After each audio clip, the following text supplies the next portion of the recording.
Well, my grandfather came from North Carolina on my mother's side.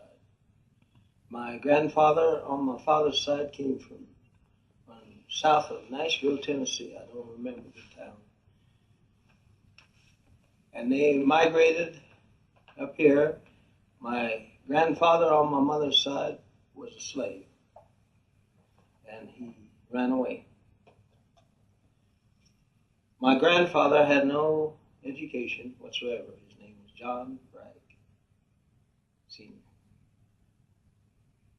But he was very smart. We never figured out the way. I was 12 years old when he passed, and he could figure out what his load of hogs would come to in his field, and a load of hay would be worth at that time, or anything like that. And he would figure up in his head faster than we could figure it on paper.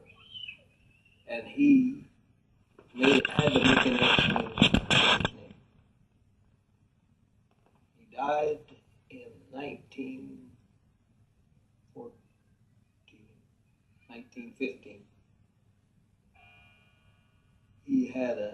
He owned a 70-acre farm in Fountain City, Indiana, originally called Newport. It was an underground slave town, a Quaker town. That's my home. They weren't called Friends, and they were called Quaker.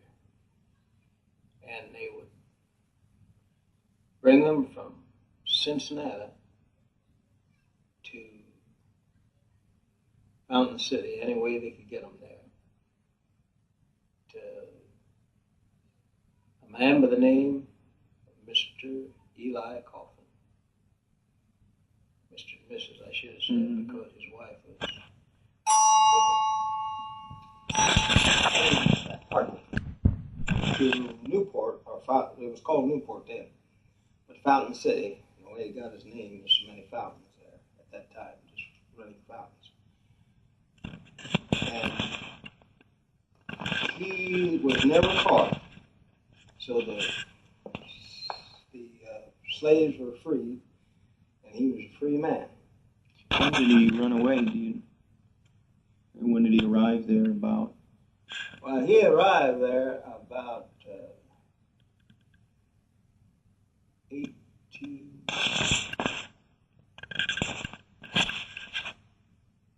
I'd say around about 1862. Was it during the war that he ran away? It was, no, the war hadn't started. Hadn't started yet. Hadn't started.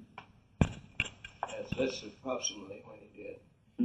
And he accumulated a farm, 70 acres, which was called a fairly wealthy man at that time. At the time of his death, he owed one debt that was $4 for a pair of shoes in Fountain City. His farm was cool, but he didn't have any education.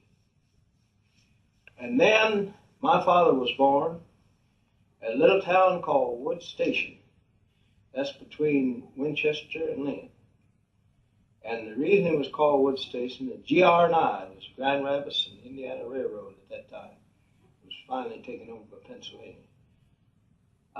They ran through there, and this was where they took on wood for the engines. And they named the place Wood Station. And they lived there for 3 years, I think, my father said. And then they moved to Fountain City on a farm. And my father was one of 4 children, the only son. And the girls went to the city, and he stayed there in Fountain City and was a pretty prosperous farmer at that time. And that's where I was born, in Fountain City, in 1903, December 15th. And I went all through school, Fountain City, Indiana. I graduated from high school there.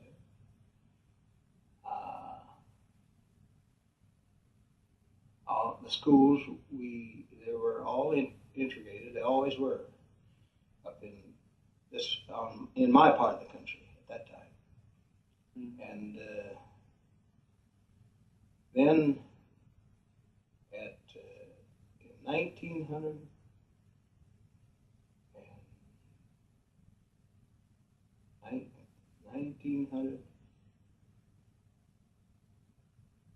1922, I married my first wife.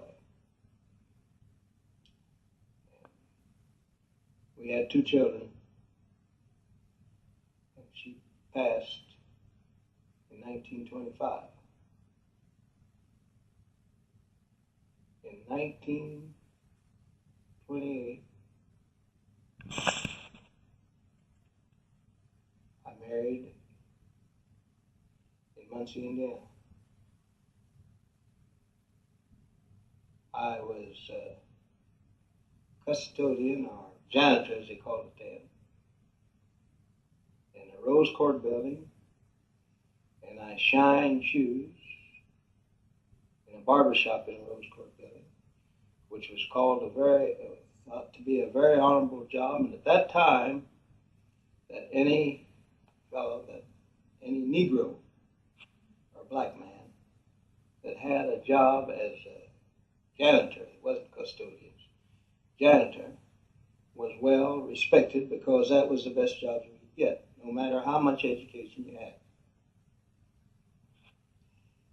There were some that would go in southern districts that had good educations, and they would teach school, but their wages were so meager that they couldn't exist. And really and truthfully, a menial job was for them to teach school, because they had to teach in the South in black schools.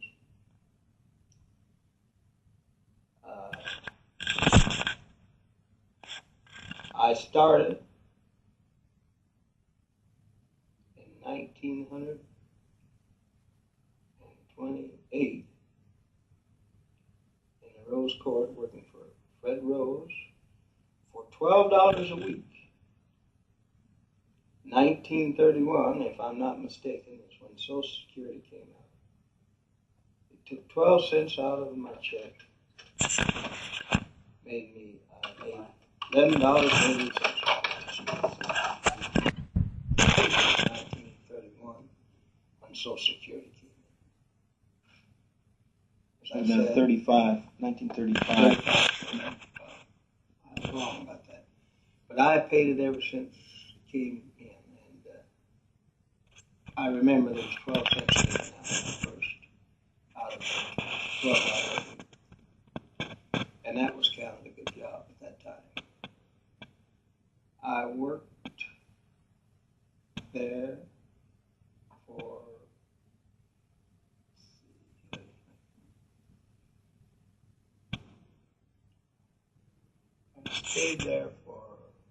I was there 36 years, but I had my own business. I started my own business in 1947. I bought what is known as the Highland Cafe.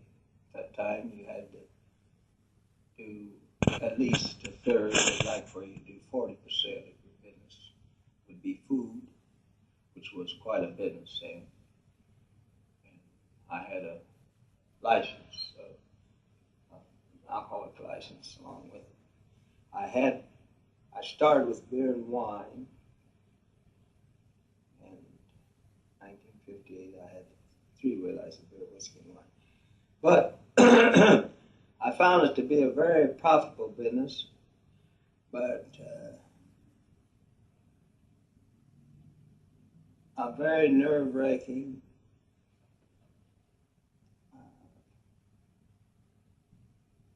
I don't know exactly how to say it, but it wasn't a desirable business. I wouldn't advise any youngster go in any business like that today. But however, Muncie has been good to me all my life. I also had a Bob's Yankee Club out on Broadway. Now there's a they make concrete steps there. And I had a very nice, thriving business there. This was Bob's Yankee Club? I was named after my son. Mm-hmm. He and I ran it together. This was, when did you start that? I started that in 1952. I was in that business for 5 years until I lost my lease. And then I ran the Phi Delta Kappa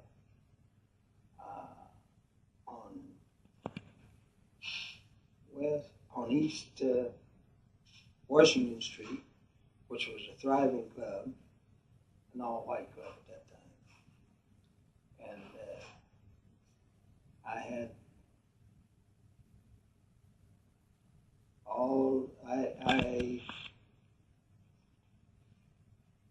everything. I was a manager and the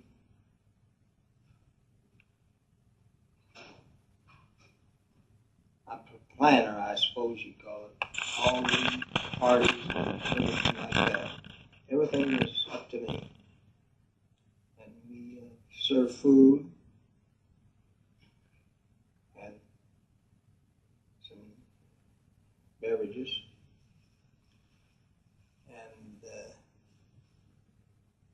And it was a very profitable business. Did you do that on a contract basis? That is, that you managed that for them, or was it on a salaried basis? It wasn't on a salaried basis. I was manager of the whole club. Mm-hmm. And I bought my own food, my own everything was bought for me, and then I sold it back to them. And in return, they had their little parties, card games, what you might say, like any club does. Mm-hmm. And that was the way that they made theirs. Mm-hmm. And then... How long did you do that? 4 years. Until one of the members thought that I was doing so well that he could do the same thing. So as they'd have their meeting on Tuesday nights, when they met upstairs, I didn't know what they were saying. So I found out later that he told them that he could do the same thing I was doing and how he could run it and make them perhaps more money. And in 3 months after he took it over, the place was closed. And you can go by there now. They still own it. And it's up for sale. Mm-hmm. It had never, and that was back. When year did I see that word? I don't think I see it. That was about.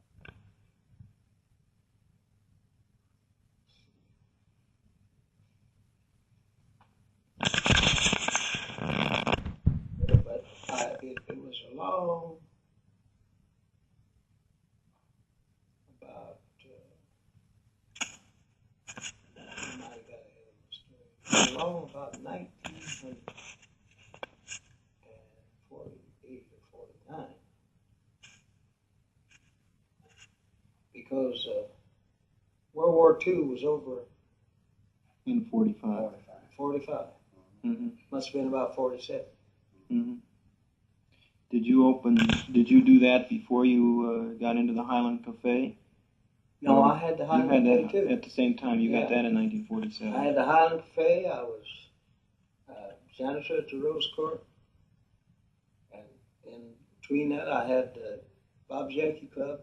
That's my son ran that. Those were all things were in the time that I was at the Highland Cafe, because I was there 20 years. Mm-hmm. But I had these on the side. Mm-hmm. And Do you remember back in those days, Bragg, having any problem, getting liquor license or anything? I mean, was it hard for you to get anything like that? anything to do. You, very, very much so. You had to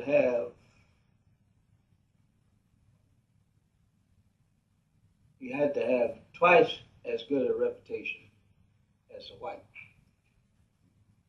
Of course, a lot of people don't understand about a liquor license. I think you do.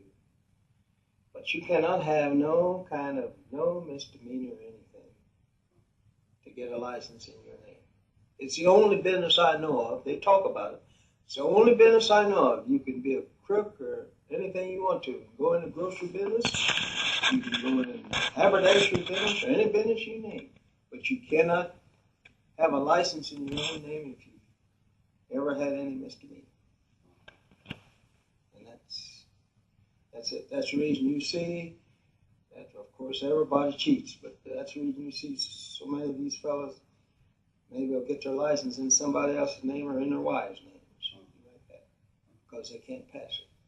Yeah, I grew up here, and there's only been, two Negroes that ever had any license. That was you and Bob Flowers. Do you have any thoughts on why? I mean, was there any particular reason in your mind why that? Well, yes. At that time, yes, I'll tell you exactly. Because if you remember when you was you may be active now, but when you was a very active member of the Debonaires, and I'll never forget you guys, and I don't think you'll ever forget me. If we can quote, Debonaires bought a lot of merchandise under my name, Okay, well, in return, if you remember, that you fellows, at that time, you older fellows, like Richard and yourself, made me an honorary member. And I appreciated it at that time. And I thought it was something nice. But now, they came to us when they went for that club. When the Debonaires went for the club. They went to Bob and they went to me. And they asked us, did we have any objections to having it? I said, well, I sure don't. I said, because all those fellows are good friends of mine. I've always been able to get along with the youngster better than I can people my age. I don't know why. That's the way it is. But I said, and so they said, well, it's up to you guys. That was at that time. So it's up to you guys if you don't want anybody to come in. But we never did, at least I never knew of Bob too. We never did kick on anybody. But I tell you, at that time, there was a lot of people that talked about opening the place. But as you know, you run a club and your license is a lot cheaper than ours. There's no comparison. And there's a lot of people, there's a lot of these fellows when they looked into it, when they seen how much money you was going to have to put out, before they started making any money. Not that they didn't have it, but they backed away. See, in other words, I don't think at that time you have now, but I don't think you had the courage, too many of us had the courage to plunge out, to take the chance, because you was taking a chance. But then, I would say, at that time, if you want to, as far as making money, it was better deal than it is today. It's a lot better today, I mean, but it's not better for the fellows in business. Why? Because there's no place that you can't go. You don't have to go to the Highland Cafe or to Bob's Tavern to have a sandwich or a drink or whatever you want. And at one time it was. In other words, what I'm trying to say, the reason in the South prospered so at one time was because they were forced to go to their own places. And that's not good. But it's a lot of people have commercialized it. So that, I don't think there was any. You don't think there was any effort on part of the authorities to limit Negroes to, one or two licenses? Because they're too greedy. At that time they were, of course. Now they're not, because there's no three-way liquor license available. Unless you have a club, you can open up a club and you get enough members chartered, and you can get up. But and then too many fellows, a three-way license costs you from $1,250 to $1,400 a year. There ain't too many fellows want to put that kind of money out first. The main thing with a businessman, and anybody will tell you, you don't figure on making any money for the first 2 years. Mm-hmm. You always figure that if you play even for the first 2 years, you're lucky. So therefore, you've either got to have some money back of you, or else you've got to have some kind of a business or something to kind of keep that business going. Mm-hmm. Now, once in a while, if you get lucky, why, you just jump just like that. That's the way businesses do. There's been some businesses. It's not, but as I say, back then, we didn't have a chance. I made up my mind that when I was limited to transfers, I made up my mind that the only thing for me to do was to have a business. Was that a lifelong ambition that you had to open up your own place? Yeah. I got a little bit ahead of my story because when I was 15 years old in 1918,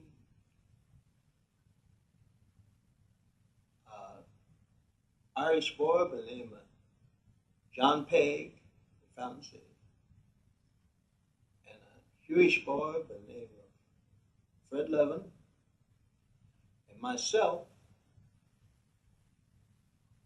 It's hard to believe, but it's the truth. Built an airplane. Now, I didn't say food.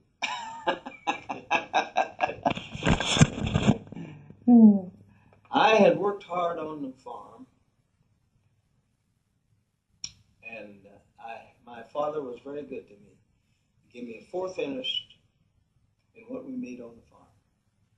And I had some very good money at that time in the bank. I'd say around $1,500, $1,800, which was quite a bit of money at that time. I wouldn't turn it down right now. John Pegg, this Irish boy's father, owned the hardware store there in Fountain City. Fred Levin, his father was a shoemaker and a shoe cobbler. And we decided to make this airplane. All I had was a little collateral. So we proceeded to buy an old Saxon motor in Richmond, Indiana, and we overhauled it, 4-cylinder, put it in this plane. So we built this claim. It cost us about $1,500 to build it. We did this Levin boy was a very good carpenter, blueprint man, and all that stuff. Mm-hmm. John Pate was he was dealing in then what they call it wireless. Mm-hmm. Wireless. Well, he had all kind of equipment that way, and of course we thought we had something, and I don't know who was the smartest, but my these two fathers of these two boys, when we slipped around and did it, I was supposed to be going to Sunday school on Sunday morning, and I'd sit down there at the bar and work. That's the way we got caught on Sunday on this plane. And all the time after school, I could slip around. We had it in a big barn. And so when they, the other two boys' fathers knew, but my father didn't, because I knew it wouldn't do. Because I've been drawing money out of the bank. I could write a check. I've been drawing quite a bit of money out of the bank. That's the way it caught me. And so, of course, my father was very angry. The other two fellows, they tried to talk to their fathers. Said, well, let them go ahead. You don't know what they have. We had the president of the bank that wanted to buy, he said, sell $5 shares. And he wanted to buy some shares in it, So if something did happen, he wouldn't be out, So we was talking town. It was just 500 population. And so, of course, when my father found it out, went around and told people that I was a minor, got most of the money back. That's settled in, be happening in business. But what you're talking about business, I've always been figured on having my own business. Mm-hmm. And I think at that time, it's different now. At that time, that's the only way you could look at things so you could make, to me, a decent living. Mm-hmm. Well, how old were you when you came to Muncie? I was, the first time I came to Muncie, I was 22 years old in 1925. Mm-hmm. And then when I came back in 1928, well, of course, I was 25 years old. Mm-hmm. Well, what brought you here? Well, it's just by fate, I guess. At that time, you couldn't drive around. No one had cars or anything like that. So anyway, I just figured that I was going to St. Louis. And I came through Muncie. And my finances got low. When I got here in Muncie, I landed with 11 cents in my pocket. And then they had what they call the red light district. And I slept on 2 chairs. No, 1927 when I came here. I slept on 2 chairs, me and my buddy. I don't know whether you ever knew George Evans, Harry Evans' brother or not. Did you ever know his No, I don't believe I did. Well, he came about 2 weeks ahead of me. We slept on chairs down there. I don't know what you call it then. It was what they called the red light district, and that was on Center Street, 2nd Street. Well, it's down there where the housing project is now. I don't know when it's at. Mm-hmm. And it's all torn down there. And so I guess I was sort of interrupted. And I guess maybe I would have been still in a rut if my first cousin hadn't told me I'd either have to get a job or repair something. We stayed there about 2 weeks. Or else she's going to put us out in the wintertime. Mm-hmm. And I went then. I told my buddy, I said, we got to do something.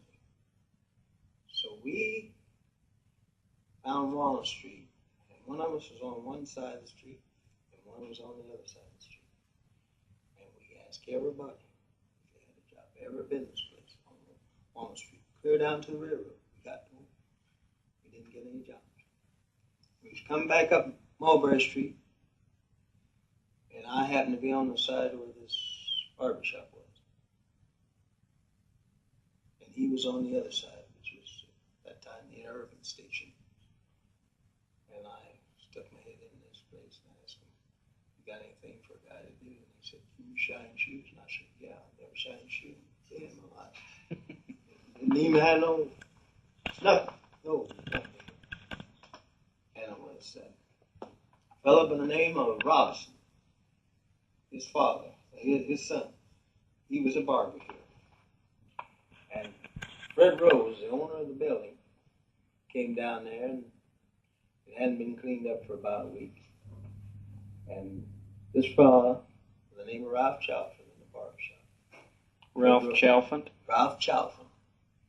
He came to him, and he was angry. And he said, asked him, did he know where this Marsh McCrae lived? He had the keys. And he said he was going to fire him. And Ralph said, well, I have a fella here. Now, he didn't say fella. I'm going to say it like he said, I have a boy here. That seems to be very good. And I'd like for you to give him a chance. And he said, he came out and talked to me. And he said, told me where Marsh McCrae lived. And he said, you go down there and get the keys and tell him I sent you. I said, not me. You go get the keys and bring them to me. So he went down there and got the keys. That's the way it started. In the Rose Court. And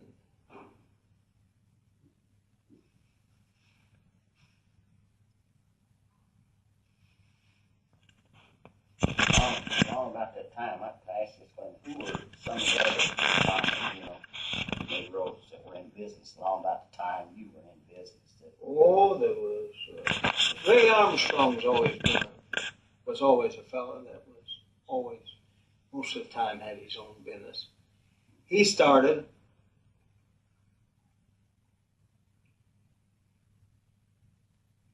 in a barber shop, and then he opened up a shoe shop. He had that training in Tennessee, and he opened up his own shoe shop. That was about back in the same time. Bob Flowers started 1 year, about 6 months later than I did in business. And he had a barber shop uptown. So he started. And let's see. Were there any, when you were working, you started out working in the barber shop in the 20s, were there any Negro barber shops then? Owned and operated? Yeah, Mr. Robinson. Robinson? The one I was telling you. Mm-hmm. That's the only one that I knew of. Back in the 1890s and around 1900, it seems there were anywhere from 3 to 6 black-owned barber shops in Muncie. Well, that's before my time. Yeah, at that time,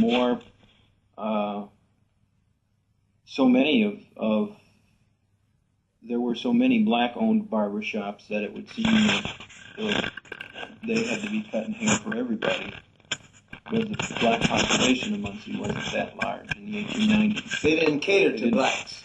Yeah. They catered only to whites. Mm-hmm. There was Murray Robbins. That was in my time.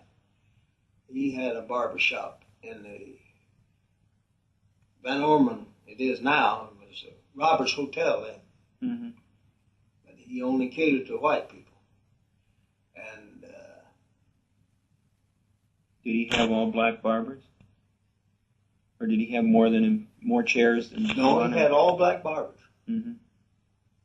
And Phillips, you don't know him. He lived out there in White Lake. He had a barber shop down on East Main Street, on the other side of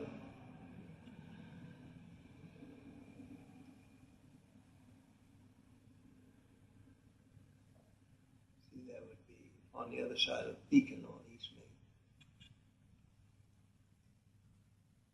He catered in. That's in my time. He catered to nothing but white. And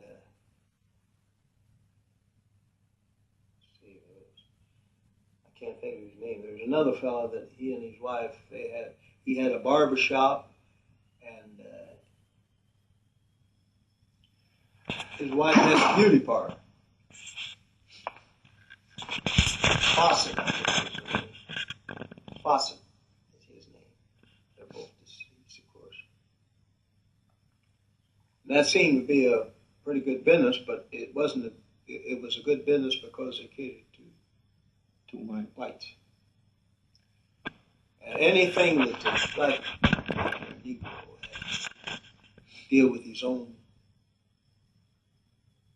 people wasn't a very thriving business. Mm-hmm.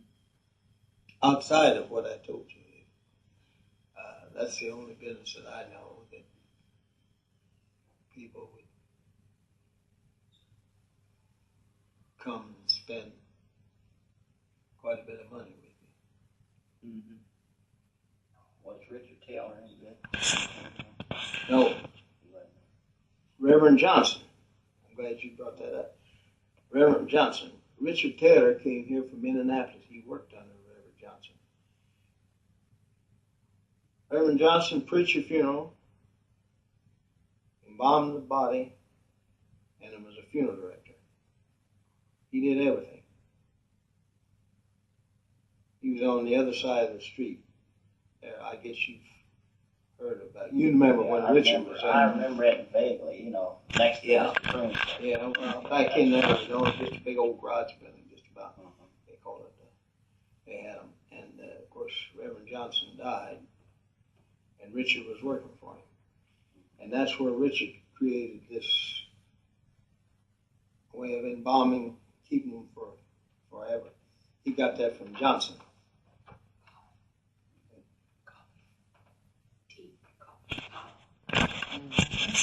That's a mop. Okay. But yes, Richard Taylor was a very Reverend Johnson rather was the one that started, and then Richard Taylor after his death, Richard Taylor took over. And Richard Taylor was a he had a very thriving business at one time. Then John Patterson come along in that area. I remember him having a funeral home there on the curve on Broadway, right there in McCullough Park. That's where he started. That's where he started. There was a house set in the park. That's where he started. Patterson? Patterson, John Patterson. Mm-hmm. He's deceased. And then he moved over there where Gill is, Mm-hmm. I think he sold it to Gill, I'm not sure. Mm-hmm. Well, he started off on Broadway. Yeah. Mm-hmm. I don't want to miss any. Well, maybe some will come out. Are there any barbers now, Negro barbers, who cater to whites? All of them. It's mixed.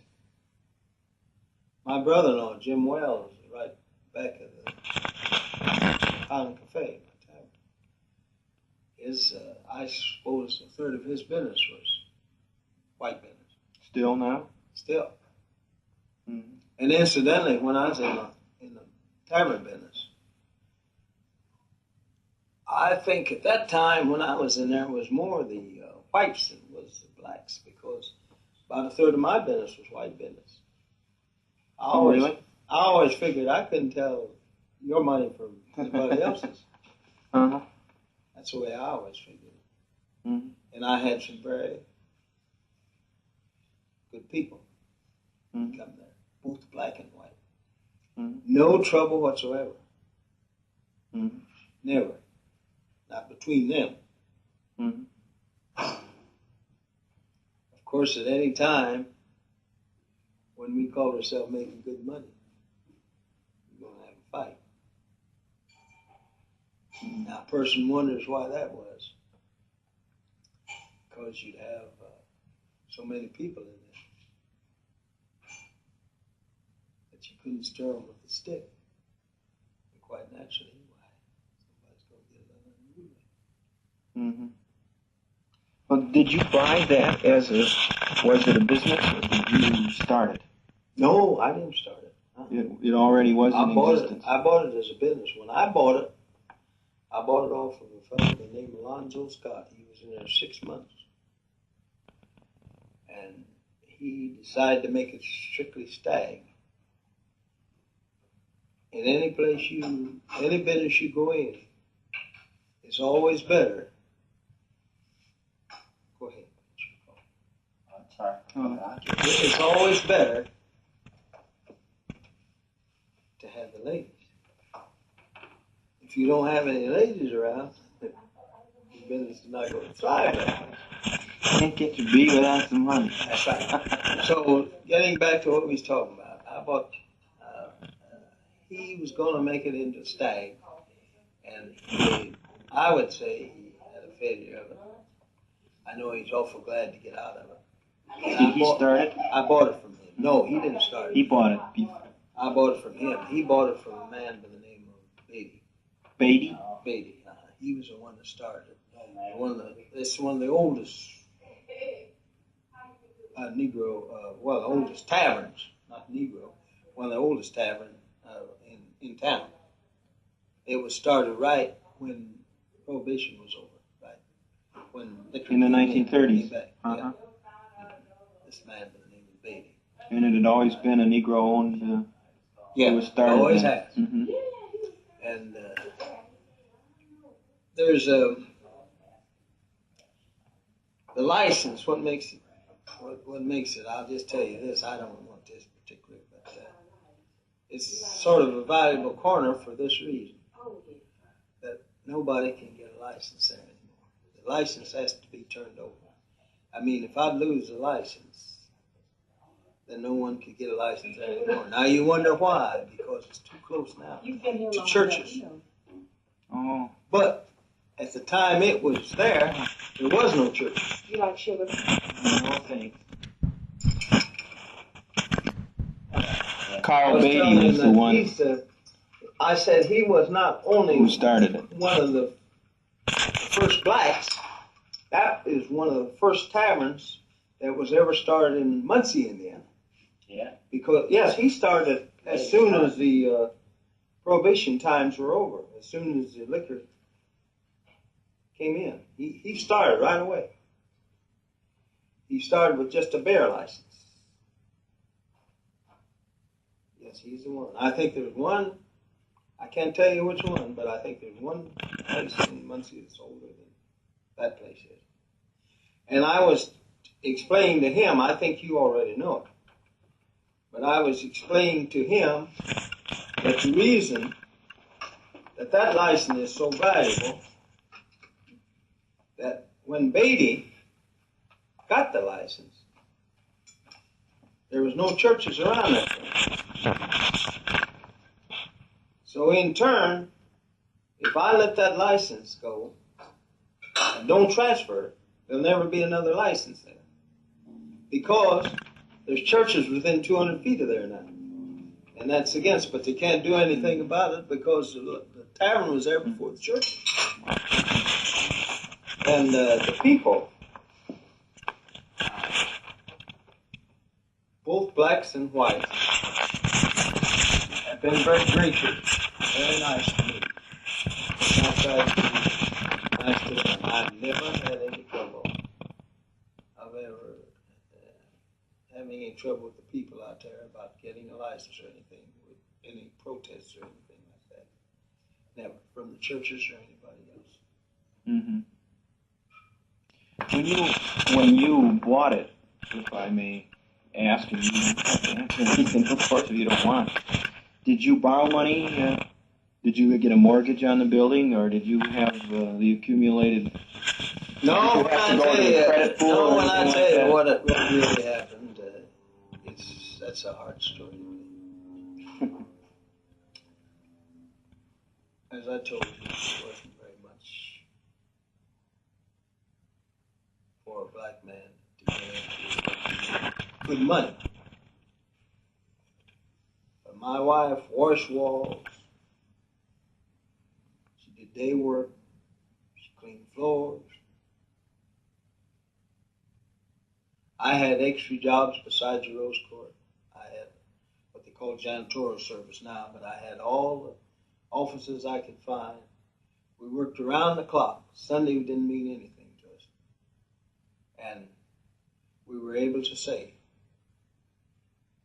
Did you do this all through the 30s? That's right. And I never was on relief. Never was on relief. The only thing I ever got free when they was giving away was flour. And they had flour by the carload. If I remember right, I don't know whether it was Bunch or who it was mayor, but the flour was given by the government. And all you had to do was go down there and get a sack of flour. Everybody baked their own bread then, 25-pound sack of flour. And so therefore, a fellow told me, it's not what you make, it's what you save. And we always made it a rule to save so much every week. And we acquired this money. Now you just remember that it didn't take a whole lot of money at that time to buy a place. Mm-hmm. See, for instance, when I first bought it, I bought it for $1,800. Your license and all? Hmm. That's hard to believe. I mean, I know it's true. You know. I bought my home out there in Wiley for $1,100. Yeah, my mother was paying 50 cents a month or something like that, paying on the house. Yeah. Back there during the Depression. Mm-hmm.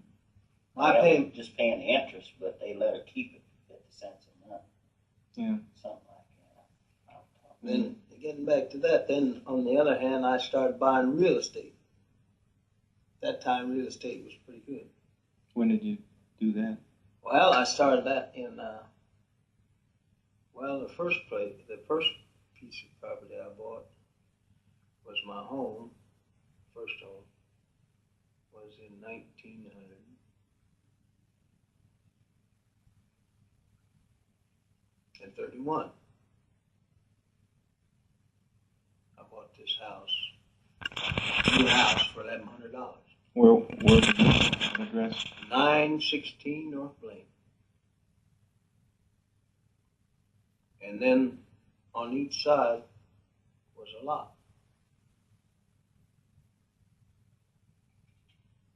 And I bought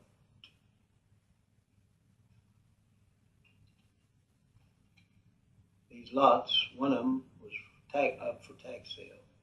I paid $100 for it.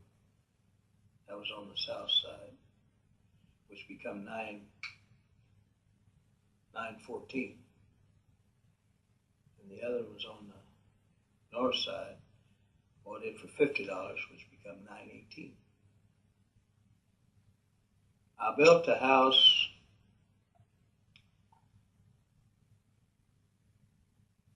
let's see, 918. I bought a little 2-room house over here on 7th Street. I don't remember where. Now I get $500 for it, and I had a man by the name of Boxer to move it out there for $100. Cost me $600, and I put a room on it. Anderson Blair put the room on it, him and Charles, and that cost me another $100. I had $700 in it, and that's one way that I'm building up. I'm trying to tell you how I bought this tavern. That's one way. Then I rented that house, and at that time rentals was pretty good. So I decided to build a house on 914 on the south side, build it. So we built it, and we had about $3,000 in it. Did a lot of the work myself. Kenneth Grundy did most of the building of that house. It was built nice at that time. And so I rented that. And by having no payments, now I got to pay my horse. This 914, I had $1,500 margins or plaster, whatever you call it, on it. Mm-hmm. When did you build that house? I built that 914? in, must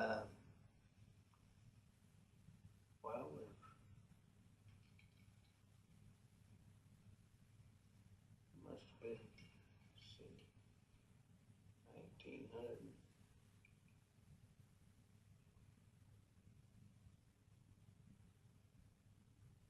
Well, it was about 42. Mm-hmm. About 42. Along in the war time. During the war, yeah. About 43 maybe. Mm-hmm. Because I know some of the stuff was kind of hard to get. That's Yeah. what I remember. Yeah. And of course, I had just as soon as I got it built. You remember Melvin Welch? Uh-huh. Well, he was the first one that lived in it. You did have a mortgage on that, but the other property you bought out of your accumulated $1,500, payments. but you see, I had at that time, it was either $70 or $75 a month I was realizing out of the two properties. And that was pretty good rent at that time. Mm-hmm. And I think my payment on the money that I got from Mutual Home was something like $10 a month or something like that. Mm-hmm. So I was stating that helped us too to create the money Mm-hmm. to buy this Mm-hmm. tavern with. Yeah.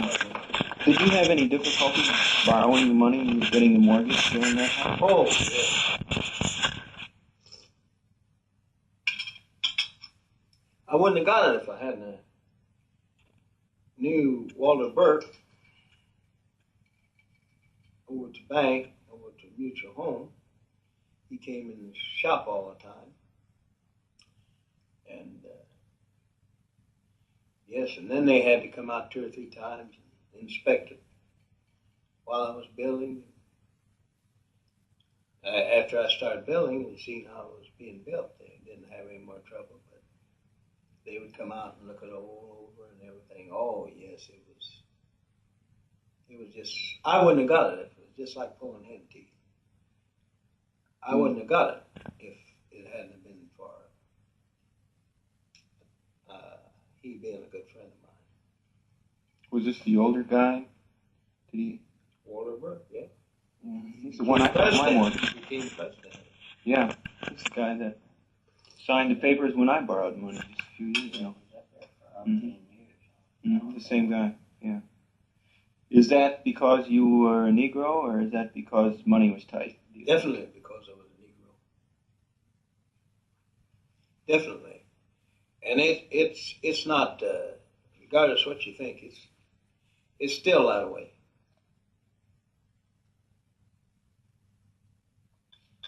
Because I made it my business to find out. You take a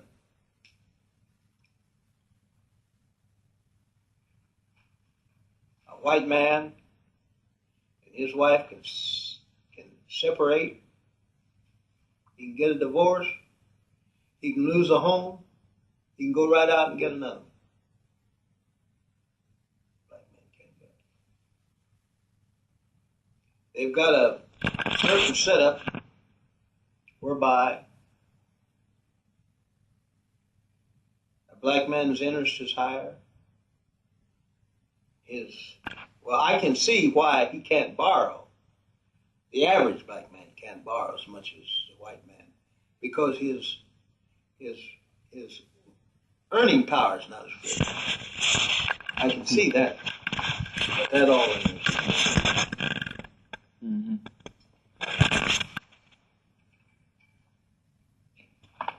You don't think that has loosened up very much?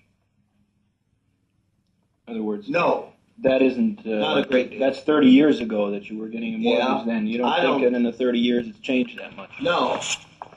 The only thing I see that is making the white man, and I don't think it's good, do what he does for the black man is fear. He doesn't do it because he wants to. He does it because that he thinks he.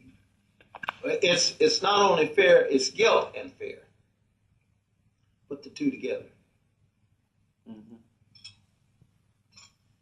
But it's still, you let a band of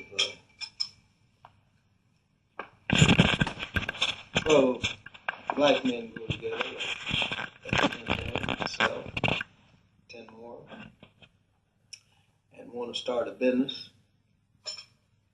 It'd be hard for us to get $10,000 where the white man could get, I'd say, just about as easy, 50,000.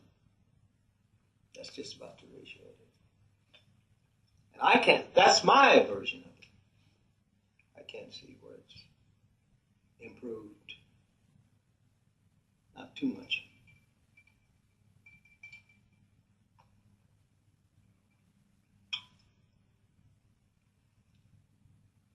You were in the business where you had probably maybe a lot of contact with the police. Did you ever have any unpleasant incidents with the Muncie police, No, but I'll tell you why. Because police is the biggest children in the world. What made you say And I like them all. I like them. I've got a lot of friends on it. Because they're always looking for something for nothing. you evidently had some experience.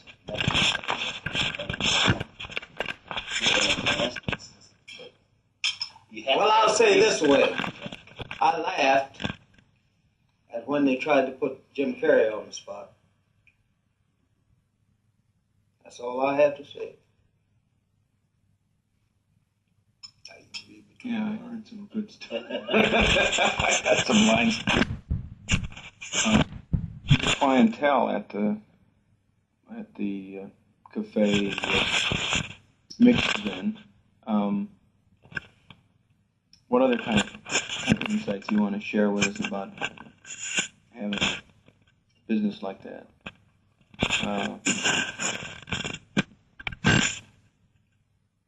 Well, did you work at it full time then? Once you oh yeah, opened it up, I was you, there. I ran it. I had people help me, of course, Mm-hmm. but I ran it myself. But what I would say, that I don't know what it is, whether you call it monopoly or what. Nowadays, in any little business, big business eats up little business. At that time, small businessman, a grocerman, tavern owner.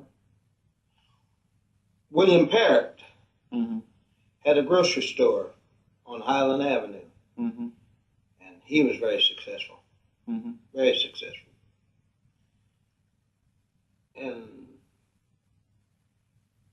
But whenever there is a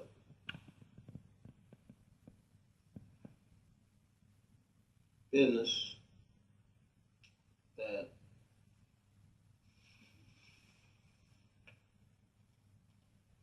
small business that a person can make a decent living at, the corporations and a group of businessmen will come in and buy it up, and then therefore it becomes big business.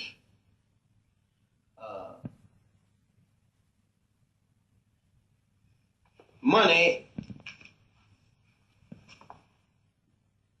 10 or 12 fellas that have maybe $5,000 or $6,000 apiece that they can invest. They can make better money on an investment like that than they can by putting it in a bank or postal savings or bonds or anything like that. So therefore, every little business is being gobbled up by big business. And today, when I'm telling you about that happened, when I was in business, you couldn't exist at this time. One person. It takes either a corporation or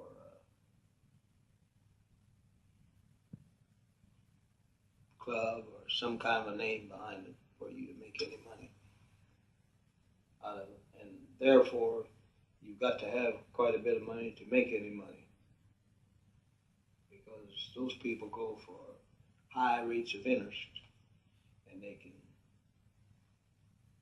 get it through investing it in businesses like that. Mm-hmm. That doesn't only go for your taverns, it goes for your grocery stores, all your small businesses. Mm-hmm. That they're phasing them out. It's just like when I was in Fountain City and on the farm. When we were on the farm, we could take, my father had 2 farms, and 160 acres, we could take 80 acres and make a good living off of it. Do you remember Mr. Kelly's hotel downtown? Dan Kelly Sr.? No. Hotel down there? No, that was before me. See, Dan Kelly Sr., when I came along, was chef at the jail. Oh. That must have been way back there when he had that hotel. You heard about him having a hotel. I'd heard about it, that it was a pecan, but I haven't been able to find, too many people tell you much about it, or how many rooms it had in it, or, what kind of hotel it was.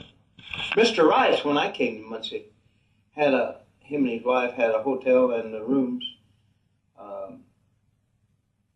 Right along there where Bob Flowers is, but it's on the other side of the street, just in a great big old house. Oh, Rice. Rice. Rice. I'm sure it's You remember his first name? No, I can't recall his first name. But they had, and then Donald McAllister's mother, of course, she just had it in her house. You see, at that time, before they had this smorgasbord, the Negroes, black people, they started this smorgasbord thing way back here. She had this on Sunday. She'd have it on Sunday. And she'd have 3 or 4 different kinds of meat and everything. And it was 50 cents. Eat all you want. Where was this? That was Don. I don't know where she lived at that time. It was out in the industry. Don McAllister's mother, Mrs. McAllister. And Mrs. Gaston was another one. I can't think of her name. But she had, most of the time, they just had these dinners on Saturday and Sunday. And you just go in for 50 cents and eat all you want. And they were restaurants. But of course, there wasn't any restaurant license or anything like that. You just start up a restaurant. Mm-hmm. Well, now you serve food at the cafe. Was that did people come there to eat dinner, or was it more of a sandwich kind of? No, we served meals and sandwiches. Of course, we didn't serve one good meal a day. Most of the time around noon. I was fortunate enough to have a very wonderful chef. He worked for me for 14 years. The name of Theodore Phillips. One of the best chefs that ever was in Muncie. He worked. Let's see, I brought him from Dayton, Ohio, but this is his home. And he started out working for some Greek fellows on Main Street. At this time, I can't recall their name. That's Caesar? Caesar No, Caesar? that was even before Before Caesar. Menace? It was they were first on Main Street on East Main, then they moved around the corner on Walnut Street. I can't think of those. There's two brothers, and he was a chef there, and he wasn't only just he was an all-around chef, pastry and everything. And really and truthfully, I give him more credit for building my business than anyone. Because today, that I think that's the only thing, the only business that a black man could get in if he served good food and had a clean and neat and decent place, that he would really profit. Because most white people like to eat good food. And you can't beat a black man when it comes to cooking, or a black woman. And Phillips was there with me for 14 years, and I more or less let him run the kitchen like he seen fit. He did all the buying, everything he had, and we specialized. Our specialty was in fish, barbecued ribs, and chili,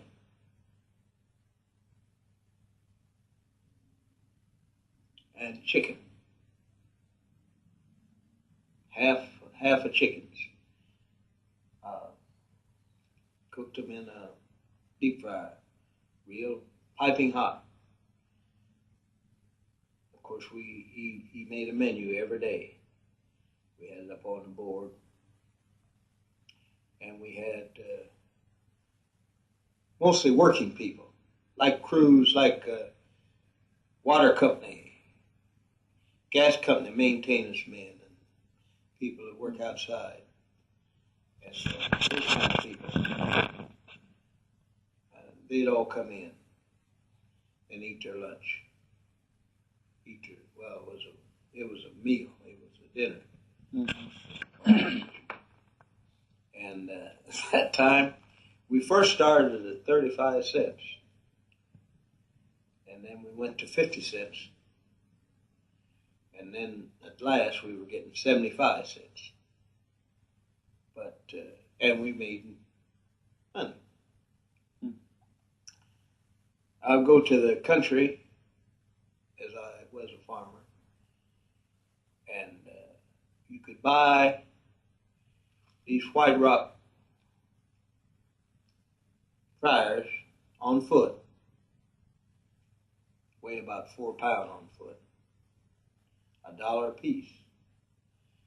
And I'd go out and buy maybe 3 or 4 dozen of them, butcher them, clean them myself. And we sold them there in the tavern. And then in the spring, I don't know whether you fellows ever eat it or not, it was a delicacy. We'd have it about twice in the spring, would be fried turtle and turtle soup. Mm.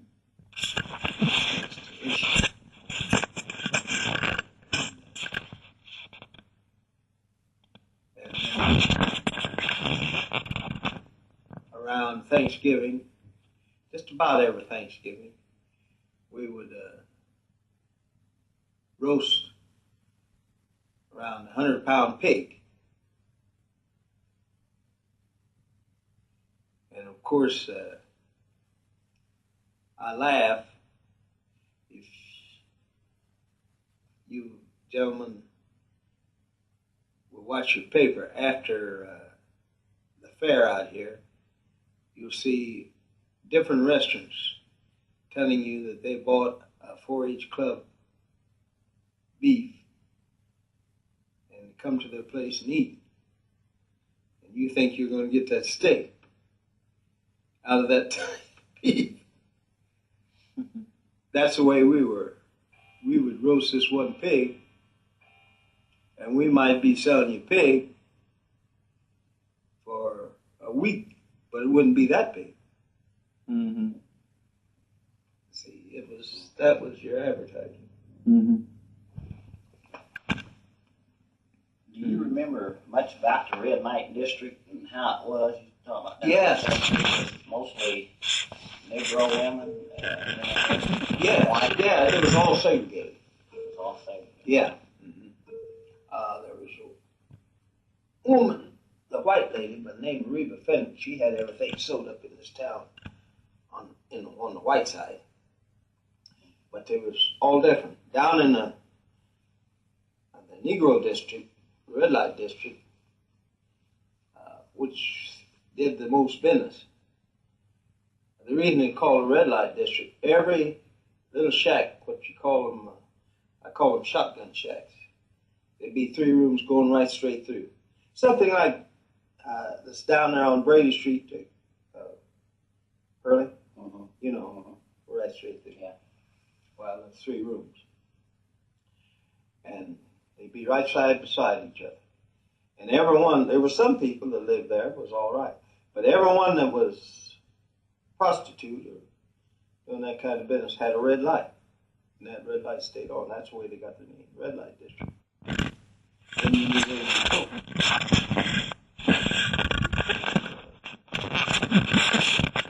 Of course, they talk about, it was really rough down in there. Yacht, Nichols, several Negroes got killed down there, different scrapes and things. And of course, some of them were gambling joints, you know. But most of them were prostitute houses. Did many white men frequent those? That's who kept them in business. Who got the money? Well, Who owns each one of them, places? I don't know where to put this baby. And so she's ready to take off. Then when she gets up here, why, she's got no other alternative. Some of them got out of it. Others got to making money and stayed in it. That's what happened. And they weren't ugly women. Most of them were beautiful women. Beautiful bodies, beautiful women. So most of the prostitutes in that district came from the South? Yeah. Mm-hmm. Uh-huh. Because you see, the Northern Negro always had it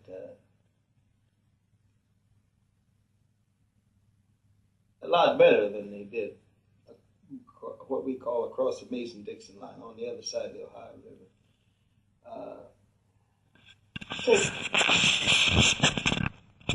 My home, where there were 7 Negro families, there wasn't what you call a poor family in the bunch. They all made good livings. Oh, I'll say that there was times when we didn't have meat, but we always had plenty to eat and plenty of clothes to wear. And, of course, you can't lay it all on to the black man up here, where I was from, because the Quakers seemed to every man that was a man that had a good living, and they helped each other. That's what, I'm not a Quaker, but I believe very much in their faith, because they are some true blue people. Of course, they call themselves Friends. Now, I guess it's changed too now, maybe. But now, I guess Hurley knows it. But you probably don't know it. Out here in Beech Grove, there's a segregated It's a segregated cemetery. Now, didn't used to be. Grovell Peel's people, he's got a couple of lots up there that are in a, you just bought any place. That's when it was started. His father bought it. That's the way he got them. But now, and I get what I was trying to tell you, where I come from, a man's a man. Your color has nothing to do with it. You go down there, it's always been that kind of a city. And as far as I don't know whether it's changed now or not. Richmond, Indiana was the same way. But at Fountain City, Indiana, our park, our cemetery, it's about 2,000 now. But any place you want to go, I mean, there was never no, you just went any place. We never thought anything about it. Mm-hmm. Beech Grove is segregated now. It's kind of interesting that the new president of Beech Grove is Willie Pope, isn't he? I just saw him maybe on just in the board, paper there's yesterday. a cemetery board. The cemetery board, the Yeah. president of the board, yeah. Uh-huh. Well, that doesn't mean anything just because you say Willie Pope. Mm-hmm. I mean, we have blacks that don't do much for us. However, I've been accused of that, but I always believe in my fellow man. I believe you're a man, black or white. And if I could do something to help you, which I did when I was active, I did lots of things, both blacks and whites, that I thought was doing right. It might not always been right, but I thought it was right. Mm-hmm. And you said Willie Folk is president. That wouldn't faze me any, because that just because he's a black man, that don't mean that he wouldn't be a yes man. Mm-hmm. If you get what I mean. Yeah, yeah. But they've been for quite some time now. They've had. He and I are very good friends, but we don't see alike. Mm-hmm. Ray Armstrong was on the board there too. Armstrong's dead and gone, but Ray Armstrong, he was a very dear friend of mine, but he never did very much for anybody but Ray Armstrong. If you remember, see, when Ray got to have a little power, he would never acknowledge it, which I don't blame him. Blood is thicker than water. But what did he do? Did he do anything? He put his son on, didn't he? Mainly, they say he didn't have nothing to do with it, but you know he did. And I know he did. Okay. Now then, and I don't want any honor, but if you remember that what little time I was in power under Barclay, you remember that I didn't try to push Jackie Bragg because I knew that he wasn't a man for that.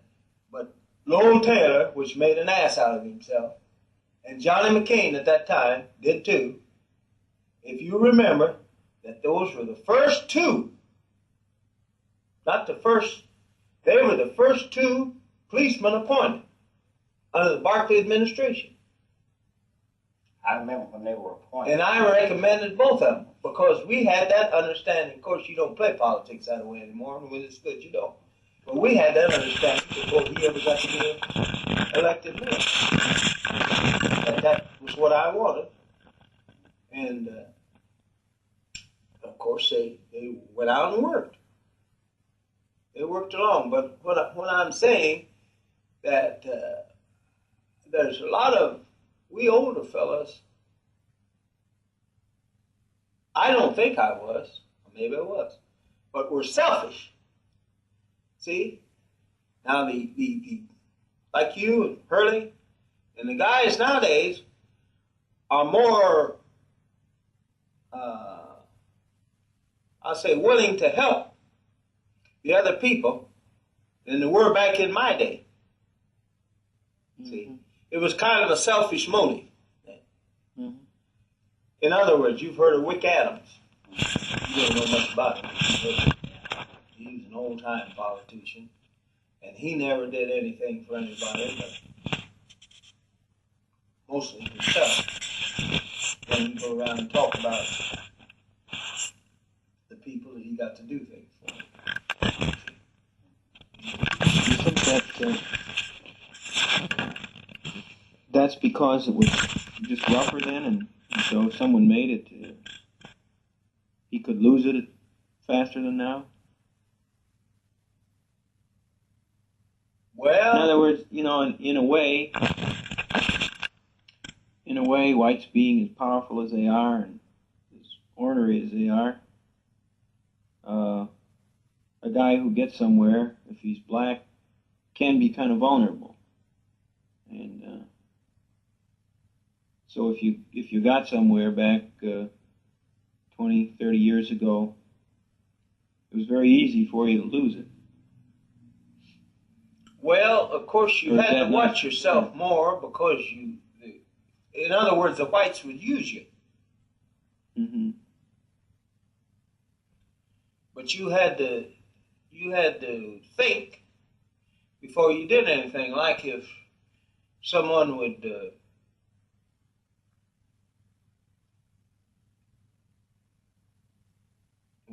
help you make some money, or help you get in business or something like that, well, they might, in return, try to buy you. That is, they say, well, now, wait a minute, now, if you don't do such and such a thing, then you're out. Well, you have to have that stipulated in your business with them. And in other words, you got to be thinking all the time, too. Mm-hmm. Like, it was nothing back in my day for, I think more so, money was easier to get than it is today if you was any kind of a politician, because you could get around from $1,000 to $5,000 because there's so much graft that they were going to make it right back. But you had to be careful how you took it, because there's so many strings could be tied to it. For instance, I had a fella, he still lived, and you know him. He told me that's the way it got out. Well, I'll tell you. You better cut it off this minute. I want to. In my area. But as I say, it shouldn't be that the white man has to give the black man a job because of our in business because of fear or he feels a guilt. Mm-hmm. It shouldn't be that way. But that's the reason I would give as mainly the reason for things being better now. Mm-hmm. When you bought out in on the corner there, was that more of a business? Has Highland Avenue ever been much of sort of a main street in Whiteley area? Or? Yeah, it's a main street, all right, but it's never been very progressive, I'd say. In other words, it used to be when the Highland Cafe was at its peak, it helped other businesses around there. Mm-hmm. And however, I think it's going to make a comeback in the next couple of years, because they're going to, fellows like Mr. Goodall and people like that are going to demand, that's another thing, they're going to demand that they do something with the main thoroughfare out there. And there should be some nice businesses along there. Mm-hmm. And that's my version of it. Mm-hmm. It shouldn't just be a tavern and cigar store. Mm-hmm. I mean, there's no reason why there shouldn't be a little shopping district. Of course, you have a grocery store on down the line, but just several little businesses could be along there. Mm-hmm. I don't change subject, but were you a charter member of the Bachelor Benedicts? No, How long have you been in? I've been in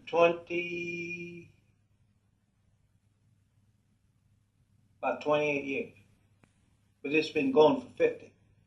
Yeah. I'll tell you, the charter member is Clem Finley, Groveville Peel, and I think Charles Booyer.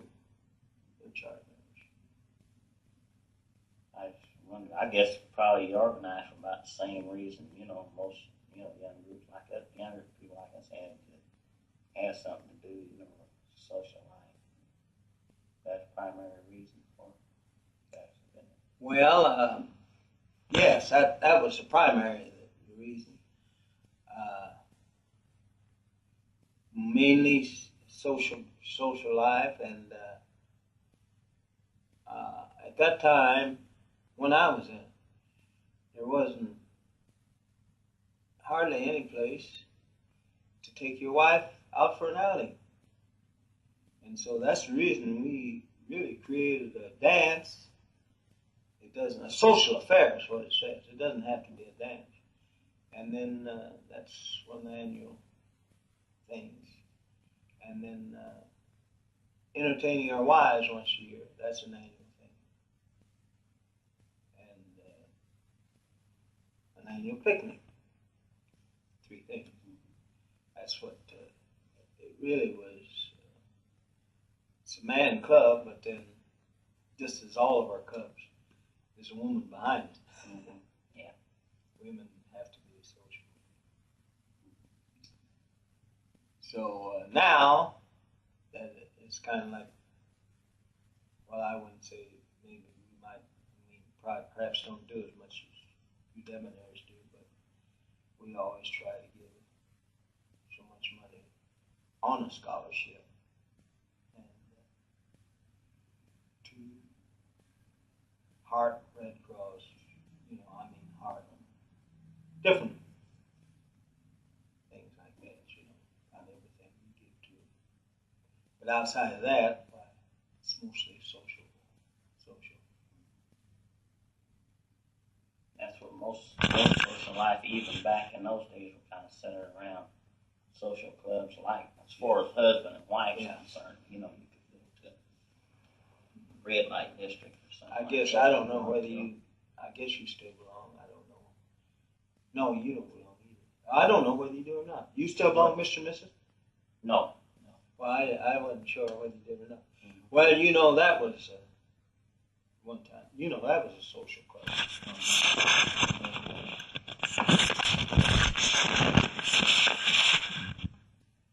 That was nice at one time, for man and wife. Mm-hmm. I don't know what they really didn't hear much about it. See, because all the old ones Jew, and I know. Yeah, that's right. See, yeah. Willis Driver was the last one. Well, I guess most Scott's still belong. Yeah, most still. One alternative, if there aren't too many things doing in the town, is to do a lot of entertaining. Was this something you did, or did your business keep you from that?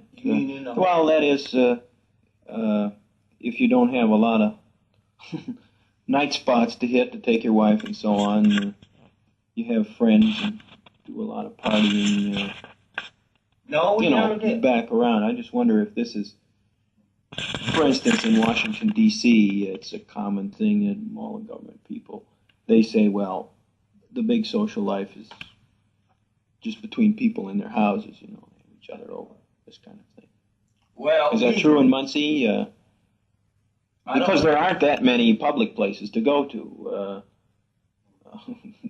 white or black. Muncie is not exactly the entertainment capital of the world. So we find that we do a lot of just having people over and carry on.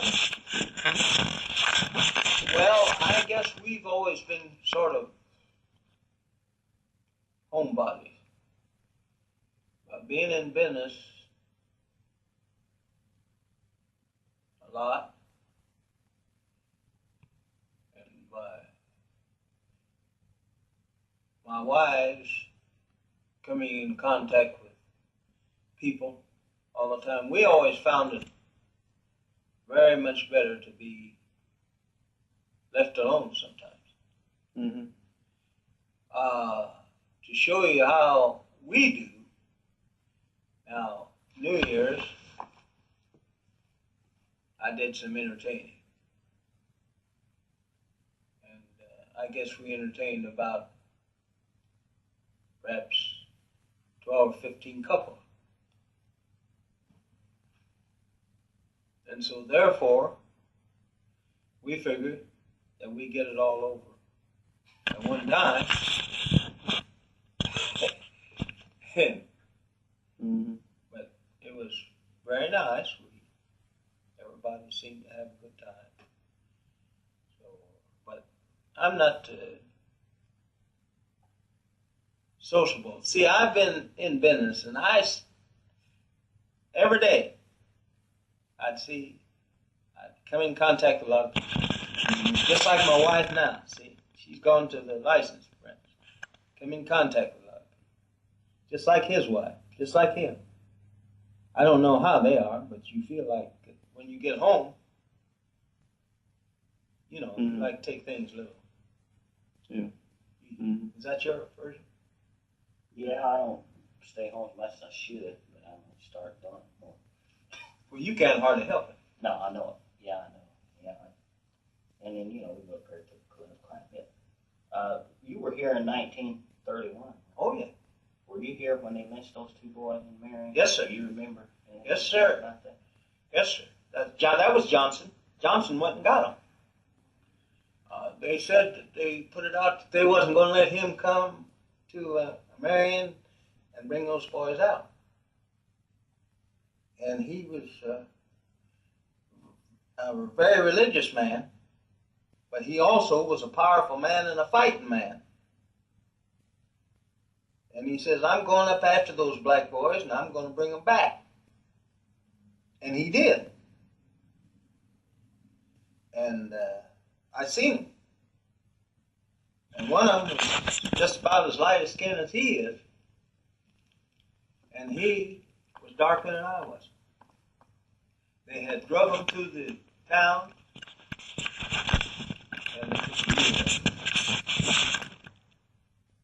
And this other boy by the name of Cameron, they spared him out of town. And of course I can't prove this, but they say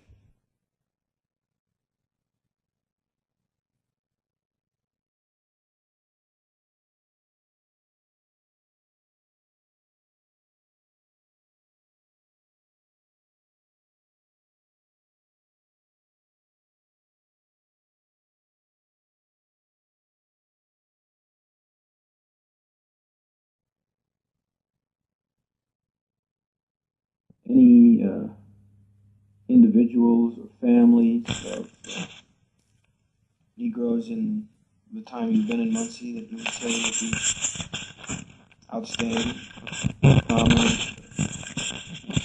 one way or another?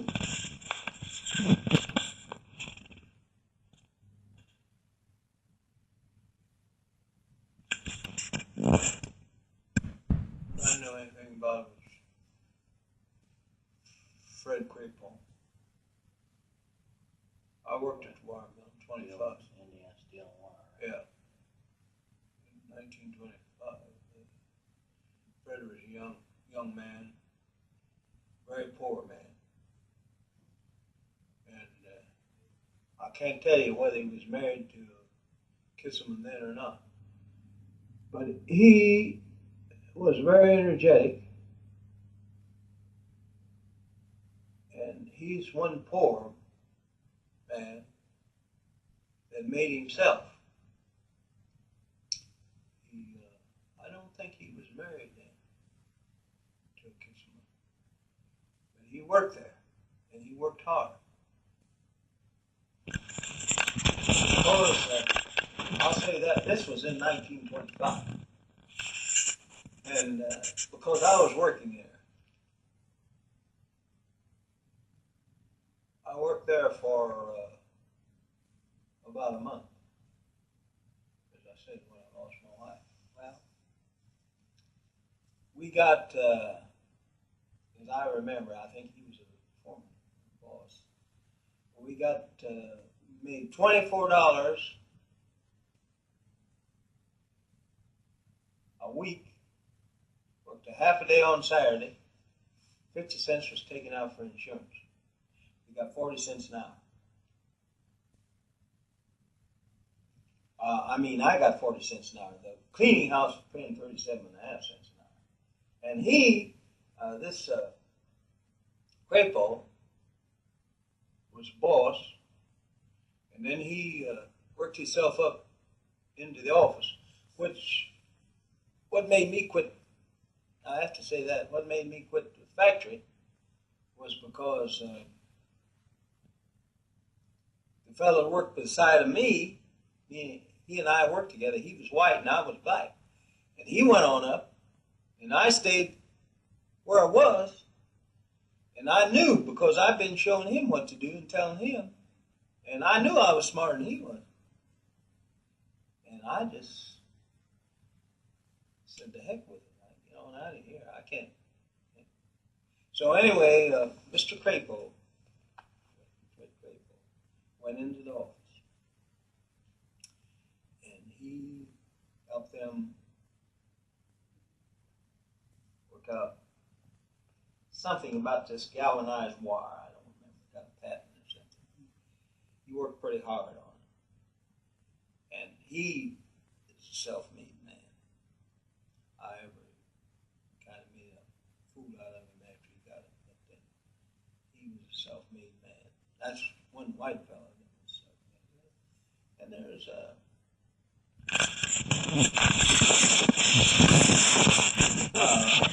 the Powell brothers. Ott, Ernest, and Stan. They were the best electricians in this town. And they kept the wire mill, the Indiana Steel and Wire Mill going. Them alone. And when the last one, well, of course, Ernest was lazy. He worked under Stanton. But Stanton and Ott were A1 electricians. Ernest could have been, but he was awful lazy.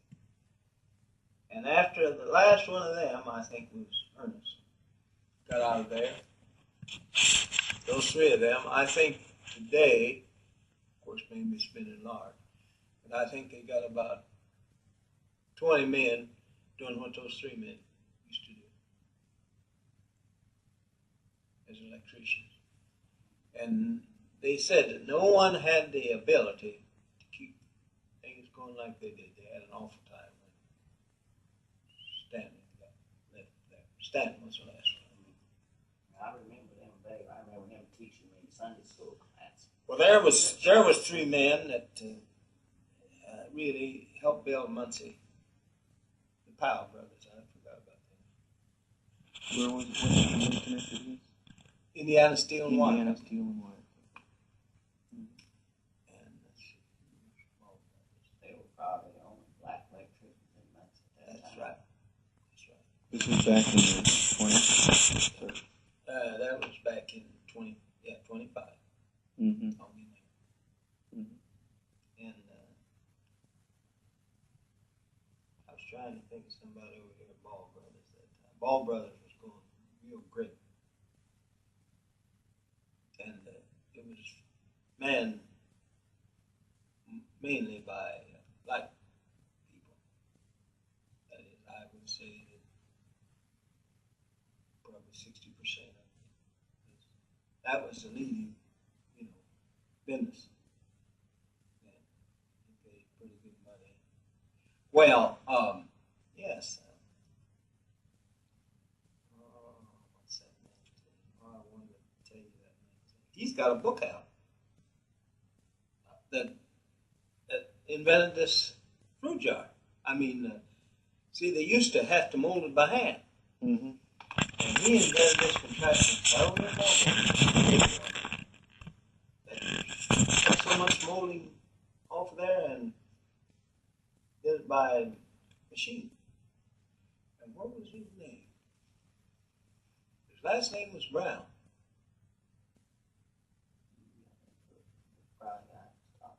Yeah. Yeah. Ross Brown. Ross Brown. He got a book. Mm-hmm. That is a fact. He's the one Yeah. that created the mold that made the food jar. Mm-hmm. Ross Brown. That's him. Yeah. I knew him personally. I didn't, I wasn't. He was an old man when I seen him. He was a very brilliant man. Did he ever He make made Ball any Brothers, but he got nothing out of it. He didn't make any- $50, I think.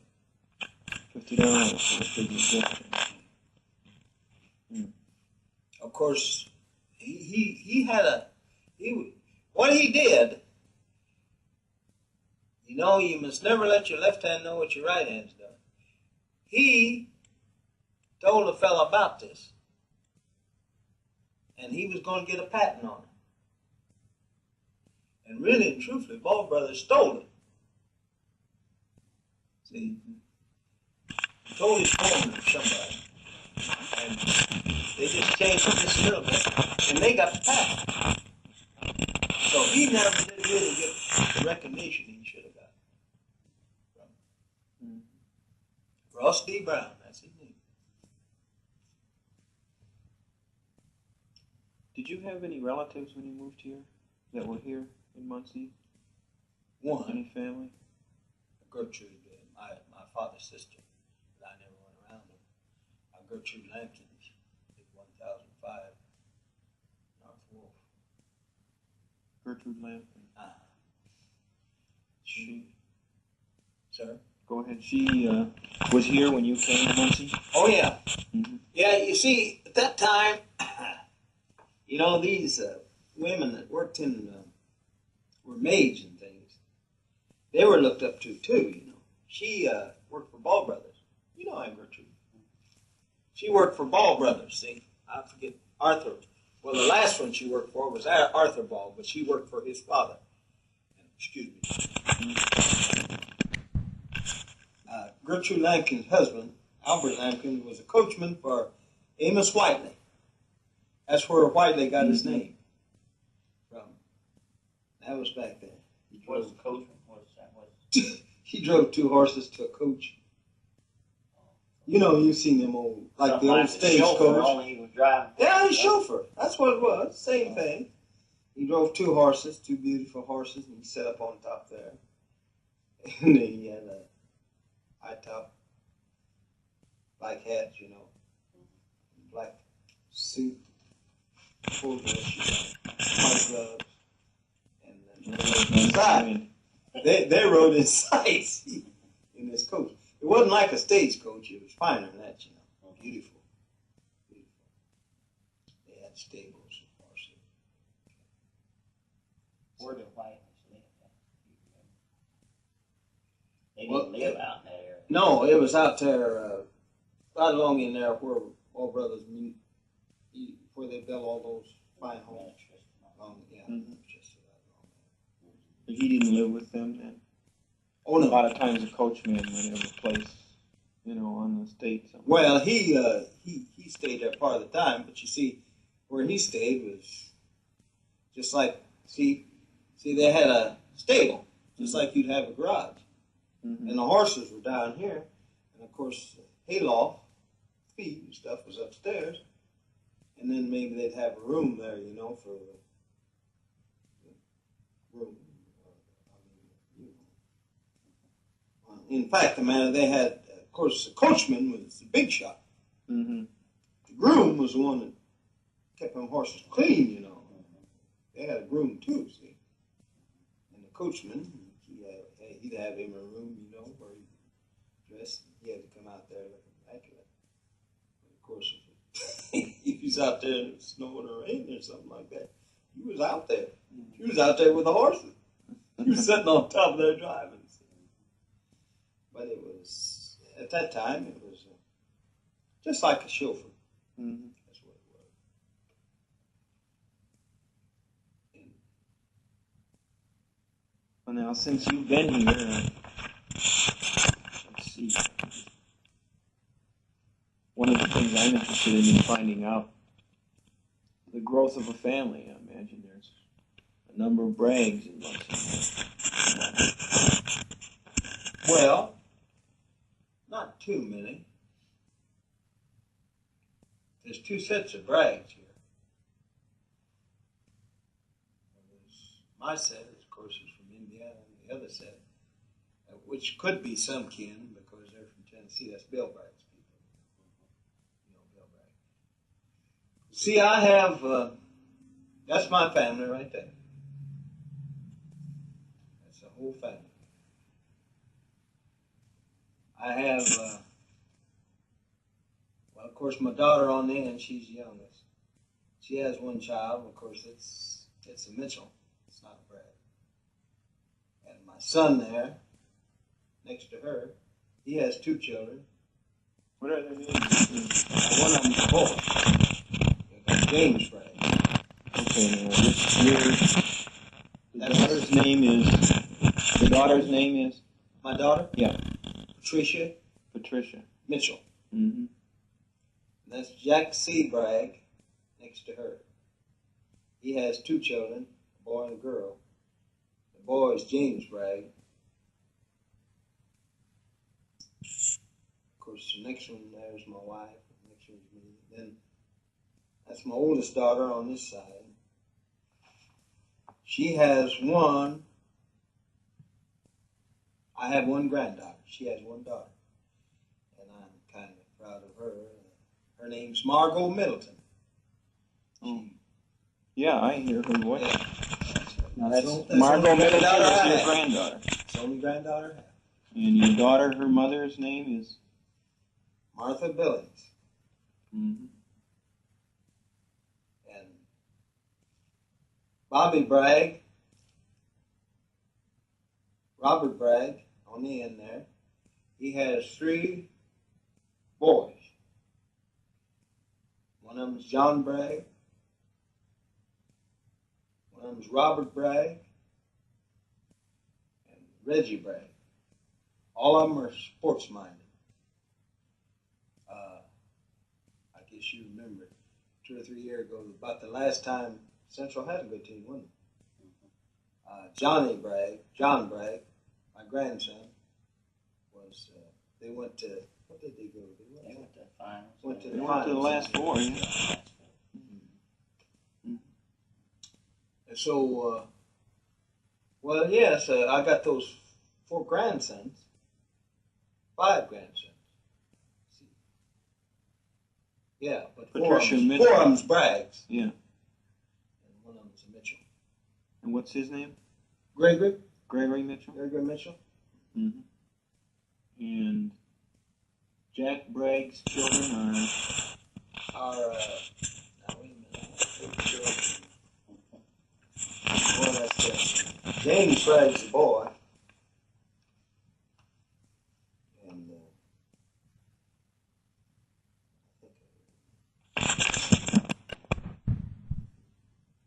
Diane. Hmm.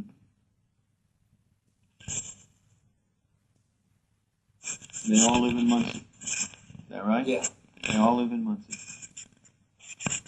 some of them are still going to school.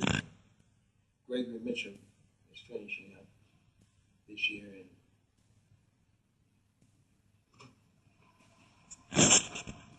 Central. He's going to, what is that school, Hurley, that Gregory's going to? Political science in Washington, D.C. George Washington? I've seen that. Howard? You talking about Bragg or Bob? Yeah, Bragg. He's still in high school, ain't he? Well, Oh, that's right. He's going to American University. American is the other one I was about to say. Yeah. I knew you know, I